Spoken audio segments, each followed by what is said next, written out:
그들이 조반 먹은 후에 예수께서 시몬 베드로에게 이르시되 요한의 아들 시몬아 네가 이 사람들보다 나를 더 사랑하느냐 하시니 이르되 주님 그러하나이다. 내가 주님을 사랑하는 줄 주님께서 아시나이다. 이르시되 내 어린 양을 먹이라 하시고. 요한복음은요 다른 복음서들하고는 좀 많이 다릅니다. 공관복음이라고 하는 마태, 마가, 누가복음하고는요 거의 90% 정도가 그곳에는 없는 새로운 이야기들로 구성되어 있다고 해요.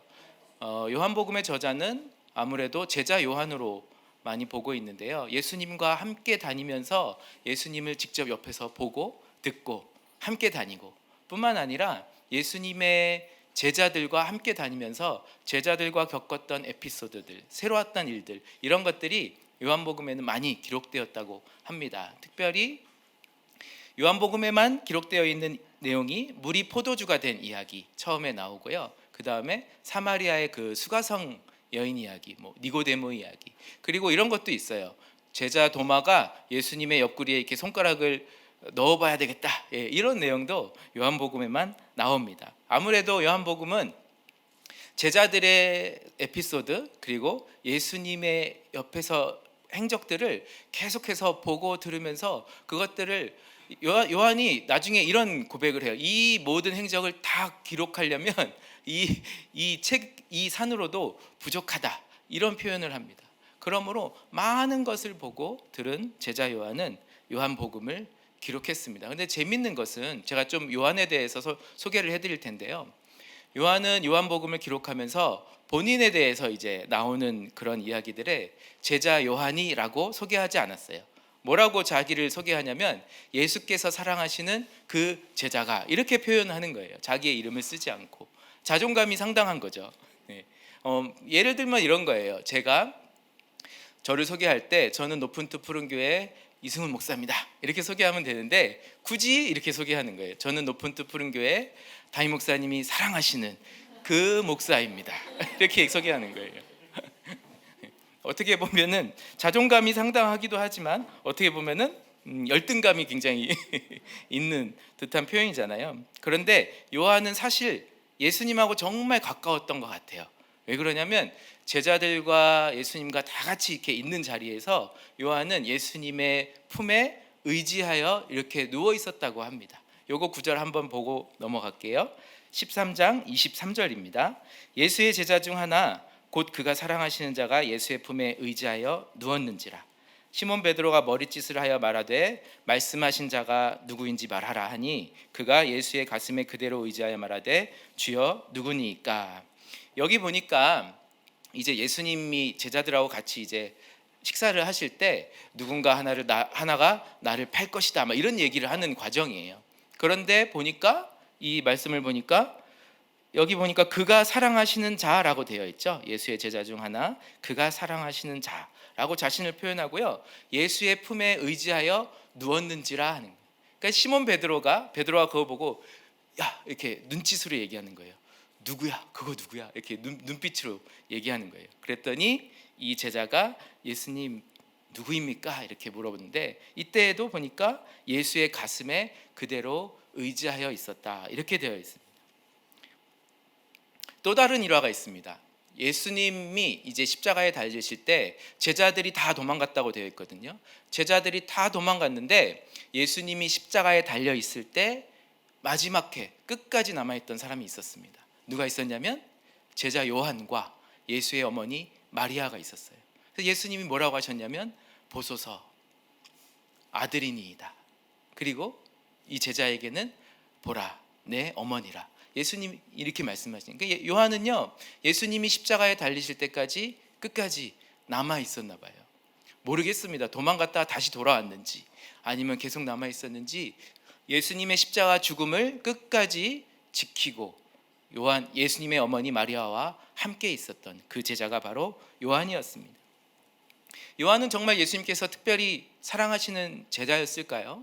오늘 본문 요한복음 21장도요 어떤 장면이냐면 예수님께서 베드로에게 3번 물어보시는 장면이에요. 베드로야, 네가 나를 정말 사랑하느냐? 3번 물어보시는 장면인데 이 장면도 오직 요한복음에만 기록되어 있어요. 요한은 예수님뿐만 아니라 베드로에 대한 행적도 더 몇 가지 추가해 놨거든요. 그럴 수밖에 없는 것이요, 요한하고 베드로는 계속 붙어 다녔어요. 예수님에게는요, 약간 수제자라고 하기엔 그렇지만 예수님이 늘 데리고 다니시는 세 명의 제자가 있었습니다. 예, 세 명이 누군지 아시는 분 있으세요? 그렇죠. 베드로와 요한과 야고보 세 명이에요. 언제 데리고 다녔냐면 예수님께서 산에서, 변화산에서 엘리야하고 모세하고 막 대화하실 때 있잖아요. 그때 제자 세 명 데려가고요. 그리고 달리다 쿰 하면서 이제 죽은 소녀를 일으키시는 그때, 회당장의 딸에게 갈 때, 그때도 제자를 세 명만 데리고 가시고, 그리고 겟세마네에서 기도하실 때에도 예수님은요, 제자들 중에서 세 명만 데리고 가시는 거예요. 요 세 명의 이름이 바로 베드로와 요한과 야고보 세 명인데요. 근데 이 세 명에서 이제 라이벌은 두 명으로 압축됩니다. 예수님께서 죽으시고 부활하셨을 때, 부활하셨다는 소식을 듣자마자 두 제자가 무덤으로 달려가는 거예요. 그게 누구예요? 베드로와 요한이죠. 네. 근데 이제 성경에 보니까 두 사람이 같이 함께 다름질을 할 때 누가 먼저 도착했냐면 요한이 무덤에 먼저 도착해요. 근데 요한은 무덤에 들어가 보지는 않았고 베드로는 안에 들어가 보았더라, 이런 것까지 써놨어요. 그게 이제 요한복음 20장이거든요.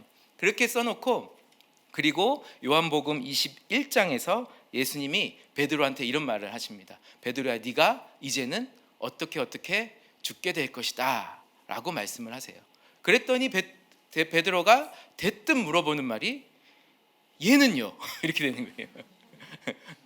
저는 그래요. 저는 그렇게 죽는다고요. 그런데 요한은 어떻게 됩니까?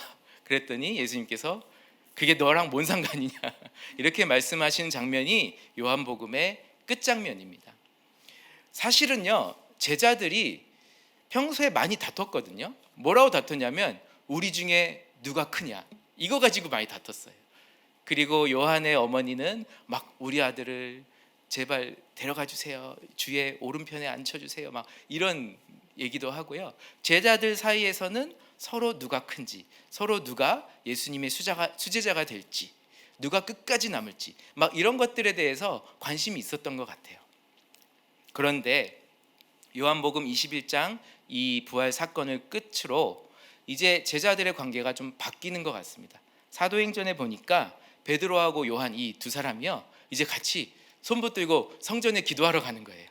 손 붙드는 거는 성경에 안 나왔습니다. 둘이 같이 성전에 기도하러 가는데 성전 미문이라고 하는 곳에서 누구를 만나요? 나면서부터 걷지 못한 이를 만나서 내게 은과 금은 없지만 내게 있는 것을 너에게 주노니 나사렛 예수 그리스도의 이름으로 일어나 걸으라 하는 겁니다. 그러니까 베드로하고 요한은요, 사도행전 8장에 보면 둘이서 마을들을 다니면서 말씀을 전파하고 복음을 증거하였더라, 이렇게 나왔거든요. 그러니까 베드로하고 요한은 서로를 너무 잘 알고, 서로를 언제부터 봐왔어요? 어릴 때부터. 그러니까 예수님이 십자가에 죽으시고 부활하기 전과 후를 다 아는 거예요.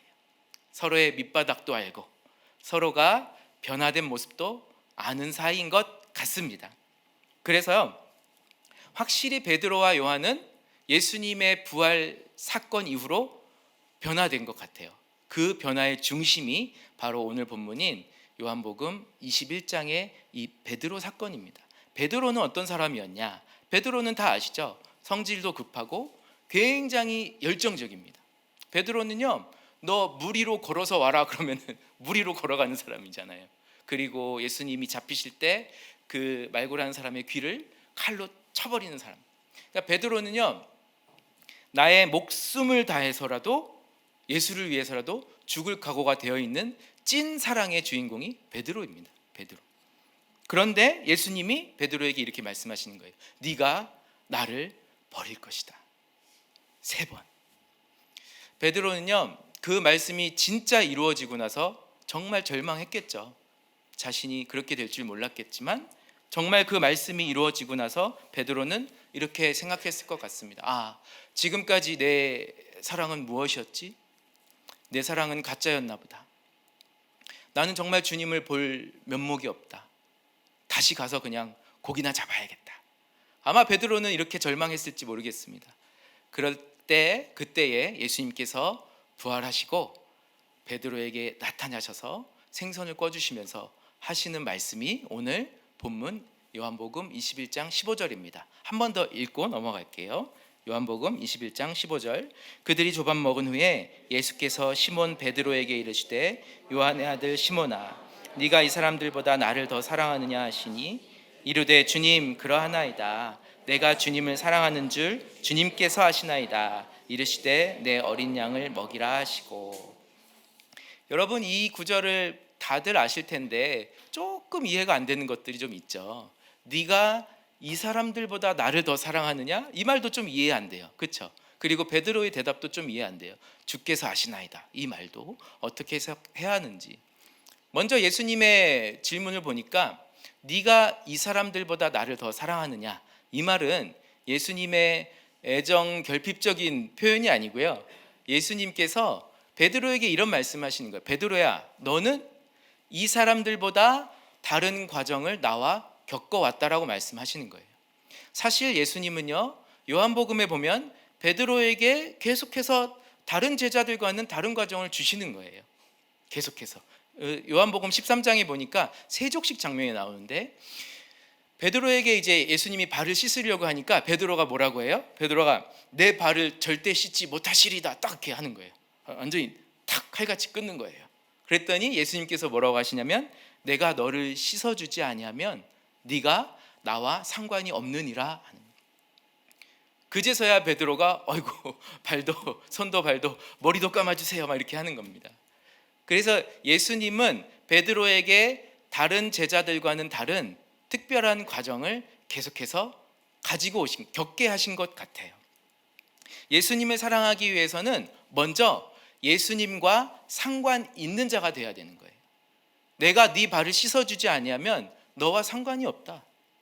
그렇기 때문에 예수님과 먼저 상관이 있는 자가 된 다음에 그 다음에 예수님께서 물어보시는 거예요. 이제 네가 나를 사랑하느냐. 예수님과 상관이 있는 사람으로 바뀌기 위해서요, 그 과정도 주님께서 마련하십니다. 그것은 뭐냐면요, 바로 사랑의 순서를 바꾸시는 거예요.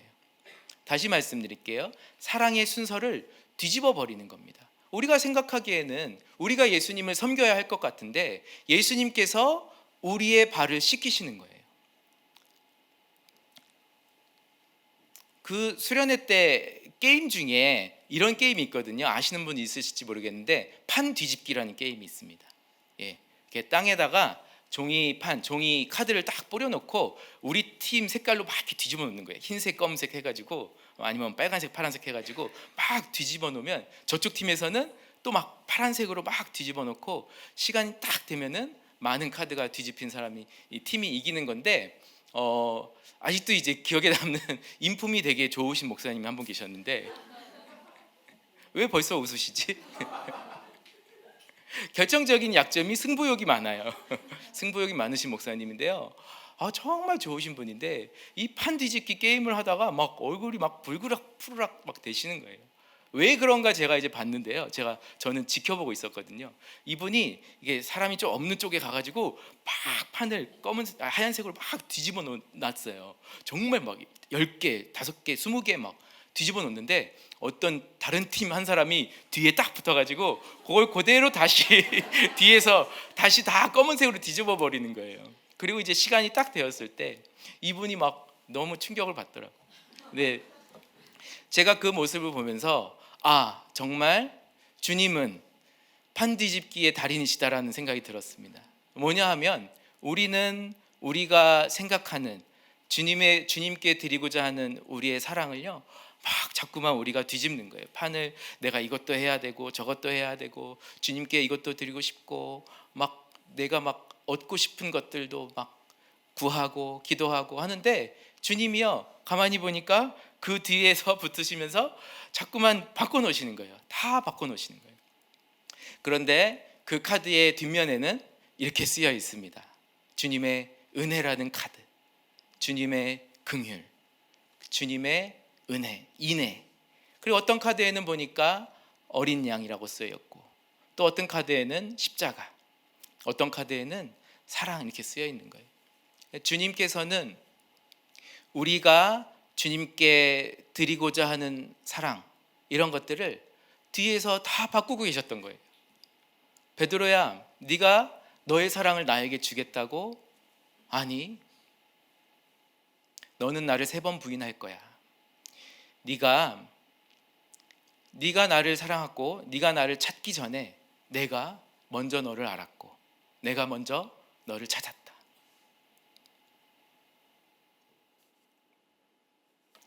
네가 약할 때, 네가 아무것도 모를 때, 네가 여전히 죄 가운데 있을 때, 그때 내가 먼저 너를 알았고 내가 먼저 너에게 사랑을 주었다. 주님에게는요, 이 사랑의 순서가 굉장히 중요합니다. 그래서 이 사랑의 순서가 굉장히 중요하거든요. 저는 청년들이 이성교제를 하게 되면요, 반드시 그래서 물어봅니다. 누가 먼저 좋아했어? 물론 깨지면 누가 먼저 했냐고 물어보기도 하는데요, 이성교제를 시작할 때 반드시 물어봅니다. 누가 먼저 고백했는가? 그냥 그게 중요하잖아요. 누가 먼저 값없이, 조건 없이, 조건이 없을 때 누가 먼저 좋아했는가?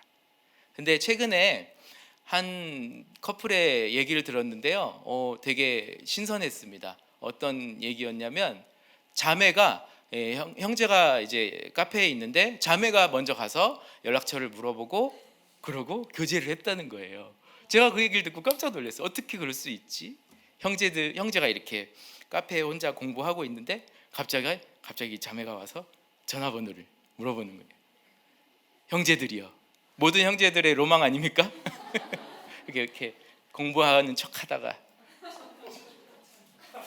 죄송해요, 저 여자친구 있어요, 딱 이렇게 하고 싶은. 예. 그렇지 않습니까? 꿈 깨십시오. 그런 일은 없습니다. 그런데 보니까 베드로가 보니까 예수님을 찾아서 고백하기 위해서 온 동네 카페 다 뒤지고 다니는 거예요. 내가 먼저 고백해야지. 내가 먼저 수제자가 되어서 인정받아야지. 주님께 인정받아야지. 주님, 그런데 다니다가 온 동네방네 카페를 다니다가 다 실패하고 난 뒤에 갑자기 예수님 나타나셔서 고백해버립니다. 네, 베드로에게 자신을 사랑했고 자신의 힘으로 사랑했던 그 베드로는 이제 주님에 의해서 어떻게 변화되냐면 사랑을 입은 자로 변화되는 겁니다. 사랑하는 자에서 사랑을 입은 자. 주님께서는요, 이 사랑의 순서를 바꿔버립니다. 네가 이 사람들보다 나를 더 사랑하느냐라고 3번 물으신 장면은요, 그러므로 이렇게 바꾸실 수 있습니다. 네가 이 사람들보다 더 내 사랑을 입은 자가 되었느냐라고 물어보시는 거예요. 조금 더 이해를 하기 위해서 누가복음 7장 47절을 한번 읽어보시겠습니다. 누가복음 7장 47절. 이러므로 내가 내게 말하노니 그의 많은 죄가 사하여졌도다. 이는 그의 사랑함이 많음이라. 사함을 받은 일이 적은 자는 적게 사랑하느니라. 이 장면은 이렇습니다. 어느 바리새인이 있었는데요, 예수님을 초대한 거예요. 그래서 예수님이 그 바리새인의 집에 앉아 있는데 한 여인이, 여기 성경에서는 뭐라고 나오냐면 죄가 많은 한 여인이 예수님의 발 앞에 와서 울면서 향유를 깨뜨리고 울면서 예수님의 발에 입 맞추고 머리로 예수님의 발을 씻고 그러는 거예요. 그랬더니 이 바리새인이 속으로 뭐라 그래요? 속으로, 선지자라면 저 여인이 어떤 죄인인지 알 것인데, 이렇게 되는 거예요. 모릅니다. 성경에는 이 여인이 어떤 죄인인지 안 나오는데 이 바리새인이 속으로 생각하는 거예요. 만일 선지자라면 이 여자가 어떤 죄인인지 알걸? 예수님이 또 그 속마음을 아시고 이렇게 말씀하시는 거예요. 시몬아, 5천만 원 빚진 자가 있고 500만 원 빚진 자가 있다. 둘 다 전세 사기를 당했는데 갚을 능력이 없어서 내가 다 탕감해 주었다. 둘 중에 누가 더 그를 탕감해 준 사람을 사랑하겠느냐, 이렇게 물어보시니까 이 바리새인 시몬이 입이 이만큼 나와가지고 이렇게 얘기하는 겁니다.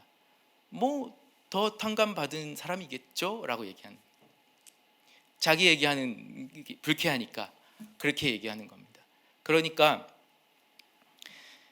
사랑을 이 누가복음 7장 47절에 예수님께서 이 비유를 드신 걸 보면요, 다시 한번 말씀을 한번 살펴보시면 한번 생각해 보세요. 이 여인이 죄를 많이 탕감받았기 때문에 많이 사랑하는 걸까요? 많이 사랑하기 때문에 죄를 많이 탕감해 줬을까요? 그렇죠. 이 9절에서는 47절에서는 그의 많은 죄가 사하여졌도다. 이는 그의 사랑함이 많음이라 이렇게 되어 있거든요. 이것만 읽어봤을 때에는 이 여인이 나를 많이 사랑해서 내가 죄를 많이 사하여졌도다 이렇게 해석할 수도 있는데요. 영어 성경과 이 한글 성경도요. 가만히 읽어보면요. 이게 많이 사랑해서 사해 준 건지 죄를 많이 사함을 받았기 때문에 사랑했다는 말인지 말이 조금 약간 헷갈리거든요. 둘 다 되거든요. 그래서 우리는 예수님의 비유를 보는 거죠. 예수님께서 이 비유를 하셨잖아요. 5천만 원과 500만 원 탕감해 줬는데 누가 더 많이 누가 더 많이 사랑하느냐. 그러니까 예수님의 이 누가복음 7장의 비유는요, 결국 이 말입니다. 많이 사함 받은 자가 많이 사랑한다. 시몬아, 너는 내가 들어올 때 물도 떠주지 않았지만 이 여인은 내가 들어올 때부터 자기의 눈물로 자기의 머리털로 내 발을 씻기고 내게 입 맞추었느니라.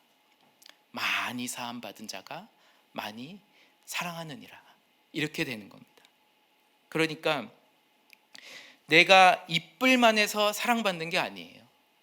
내가 이쁠 만한 구석이 있기 때문에 사랑받는 것이 아니라 내가 이쁠 만한 구석이 하나도 없을 때, 나는 정말 검구나, 나는 정말 아무것도 할 수 있는 게 없구나, 내가 진짜 지금까지 예수님을 사랑한다고 따라다녔지만 내 사랑은 정말 아무것도 아니었구나 하는 그때에 예상치 못한 주님의 은혜를 받게 되는 것입니다.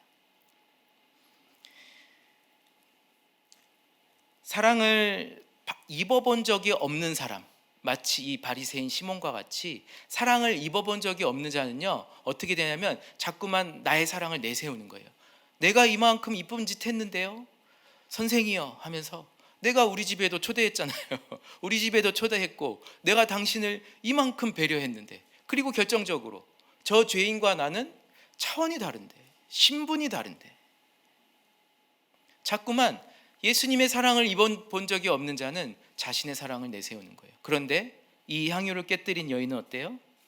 예수님의 사랑을 입은 사람은 어떻게 되냐면요, 이 자기가 입은 사랑을 어떻게 갚아야 할지를 고민하게 됩니다. 그리고 고민하다가 도무지 갚을 수 없음을 깨닫게 되면요, 그 뒤로는 내 인생을 맡기는 겁니다. 그 사람에게. 이 여인은요, 이제는 세상 가운데에서는 하나의 밋밋한 점과 같아요. 그래서 누구든 용서하고 사랑할 수 있게 됩니다.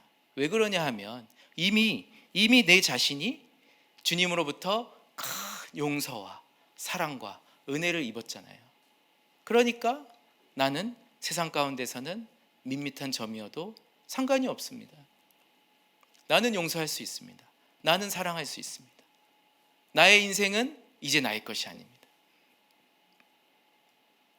그러므로 우리는 이렇게 기도해야 될 것 같습니다. 사랑하는 자에서 사랑을 입은 자가 되기를. 내 평생에 내가 계속해서 해내려고 내가 자꾸만 수제자 되려고, 내가 더 이쁨 받으려고, 자꾸만 떨어지지 않으려고 조바심 내고 두려워하고 주님 앞에 불안해하고 나의 정체성을 의심하고, 그렇게 사는 것에서 주님께서 우리에게 은혜 주시면 우리의 사랑의 순서를 바꿔버립니다. 내가 먼저 너 좋아했어. 너는 나의 사랑을 입은 자야. 그러면요, 더 이상 나에게 관심이 없어집니다. 내가 잘 해내야 되고, 내가 주님 앞에서 떨어지면 큰일 나고, 내가 이 제자들 12명 있는데 내가 지금 9명까지는 제쳤는데 요 나머지 요 3명 중에서 내가 또 들어야 되는데 막 이것들 신경 쓰지 않아도 되고, 나는 그저 이 제자들 가운데에서도, 이 세상 가운데에서도 하나의 밋밋한 사람으로서 그저 사랑하고 용서하고 그저 예수님께 감사하는 그런 향유를 깨뜨린 여인과 같은 그런 인생을 위해서 우리는 기도해야 되는 것 같습니다. 그래서요, 주님께는요 이 사랑의 순서가 중요한 거예요. 요한은 베드로를 이렇게 옆에서 보면서 요한은 이 사랑의 순서를 깨달았나 봐요. 그래서 이제 요한은 사랑의 사도가 되어서 요한 1서, 요한 2서, 3서, 요한 계시록까지 쓰기 시작하는데요, 요한 1서에 이런 말을 합니다. 요한 1서 4장 10절 한번 볼까요? 사랑은 여기 있으니 우리가 하나님을 사랑한 것이 아니요 하나님이 우리를 사랑하사 우리 죄를 속하기 위하여 화목제물로 그 아들을 보내셨음이라. 19절도 볼까요? 우리가 사랑함은 그가 먼저 우리를 사랑하셨음이라. 여러분, 우리는 인정해야 합니다. 우리가 하나님을 사랑한 적이 없고 하나님께서 우리를 사랑하신 것을. 인정 안 되시나요? 저는 하나님을 사랑한다고요. 만일 오늘 우리가 하나님을 사랑한다면 그것은 하나님께서 우리를 사랑하셨기 때문입니다. 이것이 요한일서 4장 10절과 19절입니다. 다시 말씀드릴게요. 우리는 하나님을 사랑한 적이 없습니다. 하나님께서 우리를 먼저 찾으시고 사랑하셨습니다. 그런데 만일 우리가 오늘 하나님을 사랑한다라면 하나님께서 우리를 사랑하셨기 때문입니다. 그래서요, 베드로가 이렇게 고백하는 거예요. 내가 주를 사랑하는 줄 주님께서 아시나이다. 이것은 내가 주님을 사랑하게 된 것도 나의 소관이 아니라는 거예요. 내가 주님을 사랑하게 된 것도 주님의 소관이라는 겁니다. 주께서 나에게 사랑을 주셨기에 그 사랑으로 내가 주님을 사랑한다는 것을 주님께서 아시나이다. 베드로의 고백은 이와 같습니다. 예수님께서는 정확하게 3번 이 질문을 하십니다.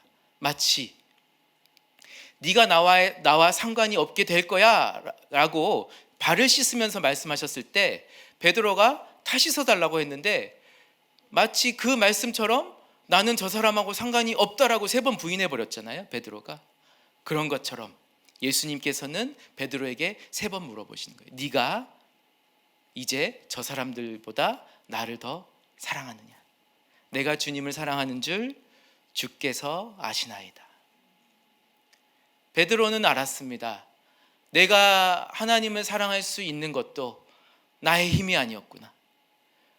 내가 한다고 했는데 진짜 다 해봤잖아요. 우리 대신해서 다 한 거예요. 여러분들, 베드로 할아버지에게 고마워해야 됩니다. 우리를 대신해서 베드로가 다 해본 거예요.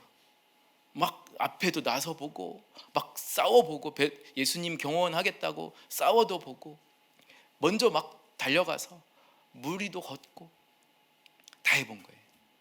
근데 예수님께서는 그런 베드로에게 가르쳐 주시는 겁니다. 베드로야, 사랑의 순서가 있다. 네가 나를 찾는 그 사랑보다 먼저 내가 너를 알았다. 이것이요, 베드로에게 보이신 예수님의 십자가 사랑이에요. 십자가. 뭐냐면 예수님께서 십자가에 달리셨을 때 다 이루었다 했잖아요. 그 말은 무엇이냐면 이제 너희에게서 난 사랑이 다 부서졌다라고 말씀하시는 거예요. 저는 이것을 아름다운 부서짐 이렇게 표현하고 싶은데요, 베드로는요 예수님을 만나고 나서 계속해서 이러한 과정을 겪어온 거예요.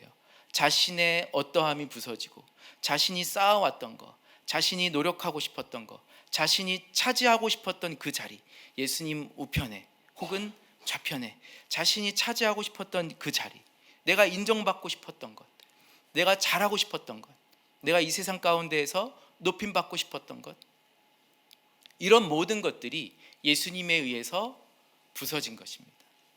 내 사랑이 부서짐, 그리고 나의 사랑이 부서지는 그 순간 예수님의 사랑을 입은 자가 되어서 베드로는 변화했습니다.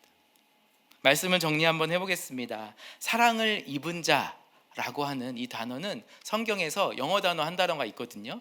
바로 beloved라고 하는 단어입니다. 이 단어는요, beloved라고 하는 단어는 요즘 현대에는 쓰이지 않는 단어예요. 고어거든요.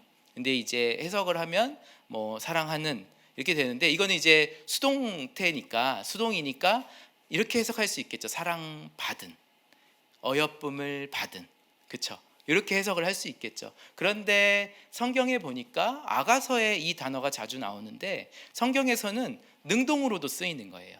내 사랑하는, 어여쁜, 나의 어여쁜 자야, my beloved one 하면은 나의 사랑을 입은 자, 내 사랑하는. 그러니까 사실은 의미가 혼용이 되는 거예요.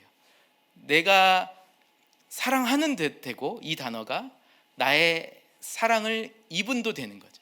그렇죠?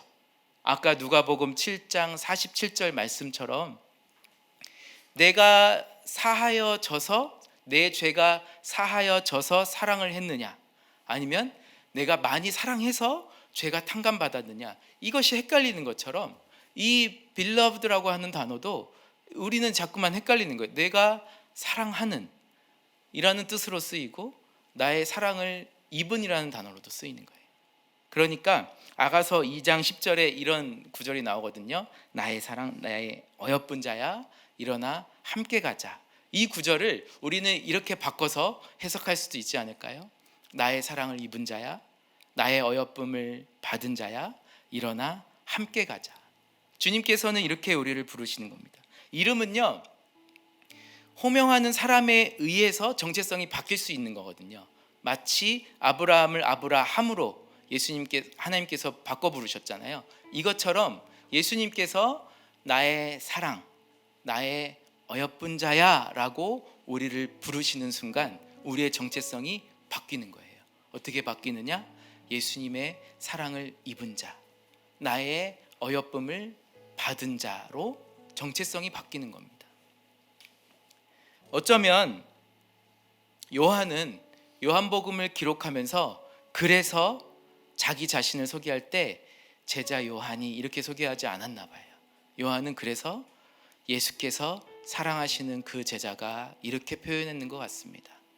자신의 정체성은요, 여러분들도 앞으로 이제 어디 가서 소개할 때 이제 이름 얘기하지 마세요. 이렇게 소개하세요. 저는 예수께서 사랑하시는 자입니다. 면접 볼 때 이렇게 얘기하세요. 저는 주의 은혜로만 사는 자입니다. 이렇게 얘기하는 거예요. 마치 요한복음에서 요한이,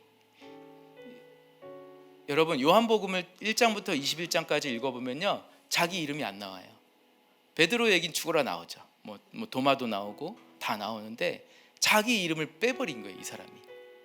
모르겠어요. 이거는 뭐 요한한테 물어봐야 되겠죠. 근데 요한은 자기의 이름을 빼버리고 이렇게 는 겁니다.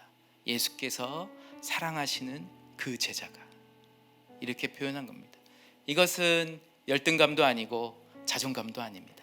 바로 요한이 깨달은 것은 하나님 앞에서 내가 어떤 자인가, 예수님께서 나를 어떻게 생각하시는가를 완벽하게 깨닫게 된 겁니다.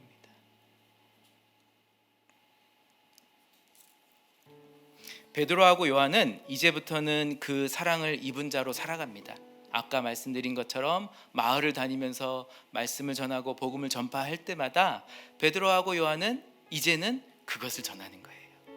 나에게 있는 것은 없다, 다 털어가라, 은과 금 없다. 그런데 나에게 있는 것 하나 있는데 그거 전해주는 겁니다. 그러니까 우리가 이따가 또 이제 아울리치를, 청년부 아울리치를 위해서도 기도할 텐데, 우리는요 가서 뭐 대단한 사역하는 거 아니에요. 여러분들에게 은과 금이 있으면 그거 주면 되는데요, 아시잖아요. 여러분, 우리는 가서 우리가 받은, 값없이 받은 그 사랑을 증거하면 되는 거예요. 여러분들의, 우리들의 연약함을 마음껏 자랑하고 오시기 바랍니다. 그래야 연약한 그들도, 가난한 그들도 주님의 사랑을 받은 자임을 알 수 있잖아요. 그러므로 베드로도 요한도 말미에는요, 이 예수님의 부활, 예수님의 사건, 예수님의 사랑을 입게 된 베드로와 요한은요, 말미에는 이렇게 예수님의 사랑을 전하고 증거하면서 생을 마감하게 됩니다. 그러면서 남겨놓은 성경의 말씀들을 우리가 보고 있는 겁니다. 그러므로 우리는 한번 이렇게 기도해 봤으면 좋겠습니다. 오늘 기도하실 때에는요, 먼저 주님 앞에 한번 물어봤으면 좋겠어요. 여러분들, 우리가 이웃을 사랑하는 것도 순서가 있잖아요. 하나님을 사랑하는 자가 네 몸과 같이 네 이웃을 사랑하는 겁니다. 그렇잖아요. 우리가 아무리 세상에서 구제하고 불사르게 내 몸을 내어줄지라도요, 뭐가 없으면요, 사랑이 없으면 꽹과리와 같습니다. 그러니까 하나님 앞에서 그 하나님을 사랑하게 된 자, 그 사람이 네 몸과 같이 이웃을 뜨겁게 사랑할 수 있는 겁니다. 그러면 우리가 할 것은 무엇입니까? 하나님 앞에서 난 누구입니까? 저는 과연 누구입니까? 주님 저를 어떻게 생각하시나요? 나는 주님 앞에 어떤 사람입니까? 오늘도 저는 베드로와 같이 죄 가운데 넘어졌고 마음으로 불평했고 하나님과 많이 멀어진 것 같은 어색한 내 모습, 주님은 이런 내 모습에 대해서 어떻게 생각하시나요? 우리가 한번 할 수 있다면 눈을 감고 한번 주님 앞에 물어보며 기도했으면 좋겠습니다. 하나님, 나를 어떻게 생각하시나요? 내가 생각하는 내 모습은 이러한데 주님께서 나를 보시는 정체성, 그게 무엇인가요? 우리가 함께 물어보고 발견하는 것이 우리의 기도의 시작이 되었으면 좋겠습니다. 다 함께 기도하십시다.